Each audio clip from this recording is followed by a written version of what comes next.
It's Dr. Deb here again. I am a general pediatrician who's been in practice for 20 years and I've seen it all. So today,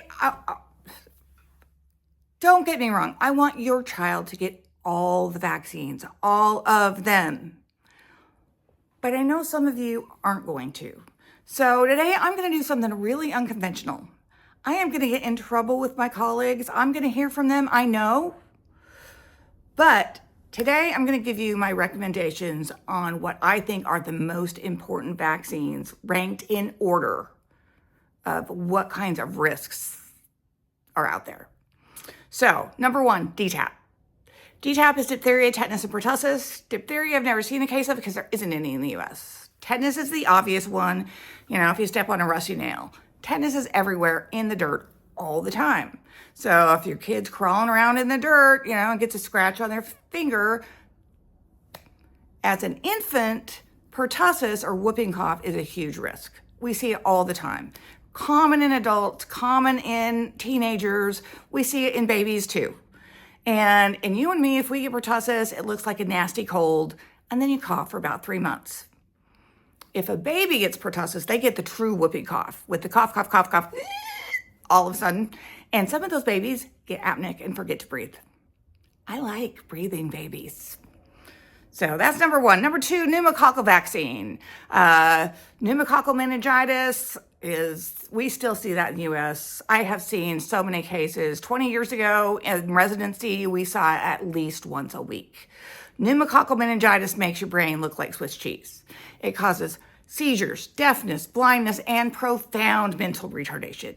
Side benefits of that shot are also protects against certain types of ear infections and pneumonias. Number three, MMR. I discussed that in a prior video. We are currently having the hugest outbreak we've had in the US in 30 years. It is not a benign disease and it is not treatable. Mumps causes infertility and deafness. We see it on a relatively frequent basis, little pockets here and there. Rubella is only going to be a problem if you get it while you're pregnant, and then it's deadly to a fetus. Number four, this one becomes tough. So probably Hib or Haemophilus influenza type B. It is a cause of bacterial epiglottitis where some kids would end up needing an emergency tracheostomy, and used to be a cause of certain types of meningitis. The reason that one's important is because even though it's rare, it's really bad and it's really fast. Rotavirus, common, see it pretty frequently. Back before the advent of the vaccine, 80% of kids had rotavirus by the time they were 2, at least once. Causes crazy vomiting and diarrhea in kids under age 2. Fair number of those kids end up hospitalized, getting some IV fluids. Chickenpox is in there too. We have like a 3-way tie for number 4. Chickenpox is common. If you get it while you're pregnant, it can be deadly to a fetus.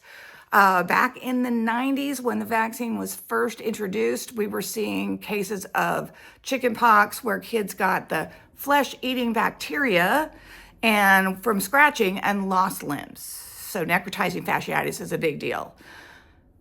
Still important, but a lower risk for now, polio. We saw polio probably a couple years ago in New York City. So wild type polio in the US. A guy from the UK flew into New York City, gave polio to one other person. They found some polio circulating in wastewater in New York City, and I haven't heard anything about it since. There certainly is polio still endemic in many countries in the US, and my concern is that eventually we're going to see it come back. And everyone knows polio causes paralysis, death, and all of a sudden, if we see that, everybody's going to want their vaccines. Yay. Hepatitis A is common. In an adult, it causes crazy vomiting and diarrhea that lasts for about a month. You get liver failure, so you get really jaundiced. But if you survive, you eventually get better. It is not a lifelong infection.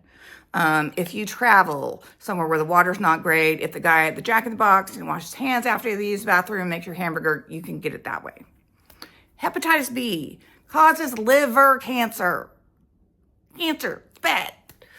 It is a lifelong infection that can pass from a mother to her unborn baby. The reason I think it's a little less important is because in the US, pretty much all our moms are tested for hepatitis B before they deliver. So again, I know this is unconventional. My colleagues are going to have a feast over this, but if you plan to partially vaccinate your child, I hope this information is helpful.